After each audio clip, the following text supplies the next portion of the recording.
the NRL has put out a statement that we had basically last night through Phil Rothfield. He broke that the NRL would add the 18th man. It's going to happen from round 5. But as was flagged, Kenty, 3 HIAs required, and it will be a development player. Now, what constitutes a developing player, we still don't know. No, they haven't determined that. They haven't told us what that'll look like. And the development player will have to rotate every week. Look, I'm not a fan as such. I like the attrition we've got into the game. I think we're just finally getting to where we wanted to get to, and we've brought in a rule now to bring in a fresh 18th man. Having said that, don't hold me to this, but in this season and last season, 180 odd games, the instance on the weekend with Cronulla is the only time it would have actually been activated. So I can't see it being rorted. My big concern is by putting an 18th man there, coaches will find a way to rort it, so we just basically get a free interchange. This makes it very difficult and very unlikely that it'll ever be activated. Well, it will at some point, but it'll be a long time between drinks. So you get the sense, Cruels, round 5 it starts, gives them a week to actually work this out. Firstly, what does a developing player mean? Is it someone who's part of the 30 or someone who's in the development squad? It's got to be in the 30. You can't go past it's also, the 30. It's the NRL's caught between a rock and a hard place on this, because with the way that concussion injuries are treated these days, if you don't err on the side of caution, you've got a problem down the track. So they've been left with no option but to do this. However, I still agree with Kenny, in many ways it's just window dressing because it probably won't get used. And coaches are going to be very careful if they're not using one of their better players and they just have to use a rotating development player. They're not going to want to use, use the system up. I mean, what happens, it's a hypothetical, it's probably not going to happen. What if you lose 3 blokes in the first 10 minutes? Some kid who's never played in the NRL, who's probably not ready for it, has to play 70 minutes in a game. How's that going to help the standard of footy? But if he's a top 30 player ready, he's got to be ready. But who says he's a top 30 player? They don't know what it is yet. They haven't defined what an emerging player is yet. I can't imagine they go beyond that. What if it is a development player? I don't think they can. You can't go past the top 30 down to flag level or something like that. Why not? Well, you can. But it's the coaches. It's also the coach and everyone's responsibility to make sure there's a duty of care. Looking at the statement here, the NRL will meet the travel costs of the 18th player. We see this as an opportunity to give an emerging player a taste of first-grade rugby league in their team's time of need. The 18th player, as we talked about, will also have to be rotated weekly, so you don't have a young player missing out on playing lower grades every week. The other thing to that, though, is every weekend, 16 young kids are going to miss a game. For a rule that we know is almost never going to get used. Well, like I said, it wouldn't have got used at all last year in the NRL with the heightened vigilance around HIAs, and it would have got used again in the Cronulla game, not the Raiders game, and no other game so far this season in the NRL. But it also gives a young guy an opportunity to be with the first grade squad like that. It'd have to. But be they a do bit train of a with kick. them these days. I know, but to travel to the game and have the chance of potentially running on and playing, that's a bit of a dream come true for any young guy. It shows how much the whole game's running scared of concussion at the moment, right? That we changed, bringing this rule that may not even be used, but we're so concerned about concussion and doctors erring on the right side that we bring this rule into effect. But Kenty, if everyone can see through this and understand it's never going to get used, maybe once a year if we have a freak situation like Cronulla the other day, if everyone's going to see through it, what's the point? If everyone thinks it's all about image and window dressing, what is the point? Well, now that's another conversation because that gets into the competency of people making the decisions. Are they protecting themselves from a legal point? No, they're not. They're just reacting. It's too reactive. We should have just given this season some time to bed down. Instead, at the first blink, we've just gone, whoa, hang on, let's change the rule and bring in an 18th man. We didn't need to do it. The fact is, for this situation to actually occur now is one in every few hundred games. There's 184 games, I think, from last year and this year, and there's been one game where it would have qualified. But instead, when we're trying to get the game to bring back fatigue and we're trying to get that attrition that we love in the game, that we've all been celebrating, and the speed of the game that they're celebrating, we've blinked. First hiccup, we've blinked. And okay, right, well, let's bring in Yeah, like I said, the only reason I'm not going berserk is because it's never going to get used. Well, it's hardly going to get used. Yeah. But they can't soften and then start saying, well, maybe it should be 2 HIAs. Because the first time a team gets 2 HIAs and can't get the third one to get the fresh player on, everyone will go, oh, maybe we should move it. The fact is, I spoke to some coaches today, and they said, we've trained all summer for these situations. The players are ready for it. The good clubs, anyway, are ready for it. They're trained for it. They've trained to just, guys, backs against the wall, let's just dig in here and have a crack. And the Raiders did that on the weekend. Cronulla did that on the weekend. The Raiders, except for the last, 6 seconds, 8 seconds of the game, they were about to win the game. Yeah. Drop ball, right on the bell.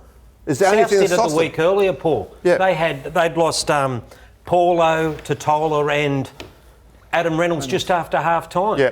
One player on the bench for the whole second half, pretty much. Yeah. Yeah, and we celebrated when it happened. So I think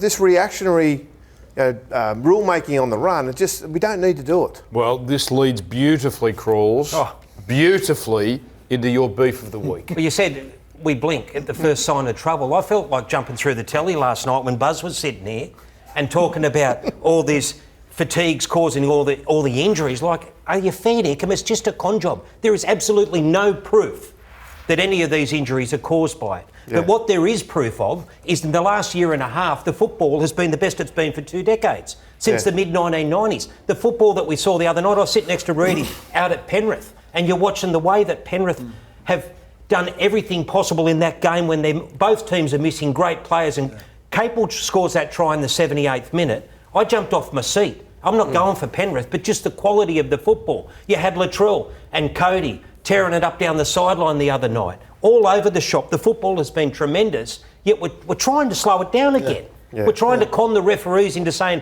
don't give away the six agains. Let the coaches get away with it. Don't let them get away with it. Make them play football. Yeah, I mean, it's crazy. I'm a bit with Kenny. I mean, we're 3 rounds into the year and we're just making radical rule changes. It's 3 rounds.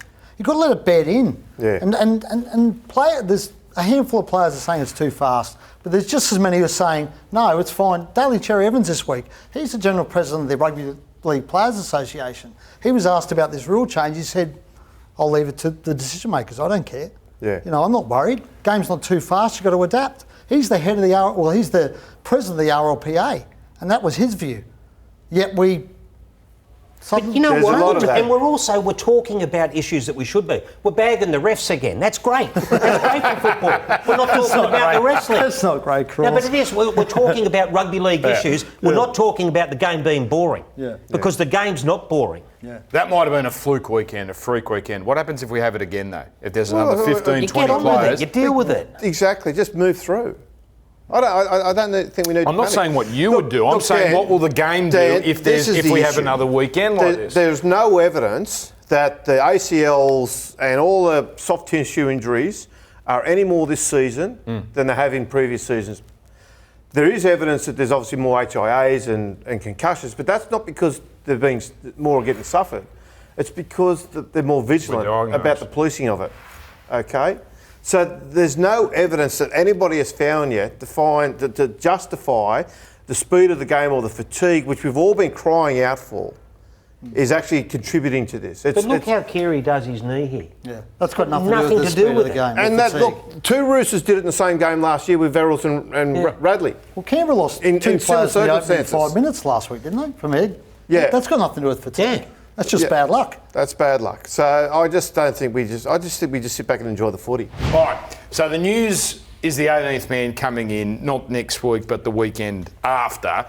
Needs 3 HIAs, and it's going to be a kid that's brought in, essentially an emerging player. But in saying that, gentlemen, you've been around this game for a long, long time. Will teams try and find a way to exploit it? I don't think so. I don't think there is a way you can. If there's one benefit to this rule being brought in, it takes away the pressure from the player taking the HIA test in terms of, I might need to get back out there for my team. But to be honest, I can't believe the lack of foresight. We've had all these rule changes which have been designed to speed up the game, and it's almost like no one had the realisation that there'd be some consequences to this, some potential injuries, and now at round 5 or round 3 we're reactionary and bringing in new rules. I don't think they've been well enough thought out, to tell you the truth. What about you, the speed of the game, running around? How much quicker are you finding it? Well, I thought it was quicker, to be honest, and then our GPS guy today hit me with some stats saying that the game actually hasn't gotten any quicker according to the GPS. So really, yeah, I did think it was quicker, but maybe there's more fatigue in the game. But the actual time of game played is still the same as what it was last year. That's interesting, though, isn't it? Because everyone's saying it quicker, but maybe that's just a false conclusion they've come to based on the fact that they're actually fatigued more. Yeah, well, that's exactly what it is, more fatigue. But like we're talking about this 18th man thing, there's no way you can exploit this rule. First of all, like, why would you prefer to bring in a development player onto the field when you've got capable guys who can do that job anyway? You know what I mean? Like, it's a nothing. I would have rather they did something where you could only bring on your 18th man if it was for a guy who had to go off because of an illegal play or an illegal foul or something, you know, like... I don't know, I just think it's a bit of a waste. Will the Players Association blow up about it? I can't imagine they'd be delighted by this rule. I think it's a step in the right direction for where they want to get to. Yeah. But I think, like I said before, I think it's a bit rushed, a bit not but thought out. Do you need it at all? Seriously, do you need it at all? I don't know. The jury's still out, I think, mate. Like, we've seen this round in particular, lots of injuries happen. But they weren't HIAs, they were knees and all sorts of different reasons. And the good clubs that don't have any bench will get benefit from that further down the track. We saw that with Ricky Stewart and his comments post that Canberra game. I reckon what you'll see with the two teams that had to go through it on the weekend, they're like season-defining moments, right, where it bonds your team together and it makes you go through a tough time. And then after the game, even though they lost, they would have taken so much out of it. So I reckon it's positive for them. Joe Tarpany did his early in the game, running backwards into the defensive line. Just his ankle just went under him. I think it's more about the HIAs more than the injuries. The injuries are going to happen, right? And we're being more strict on HIAs because we're in that territory now where we're trying to do more about caring about that stuff. So, you know, we're trying to do something, but I just don't think this is going to have an effect.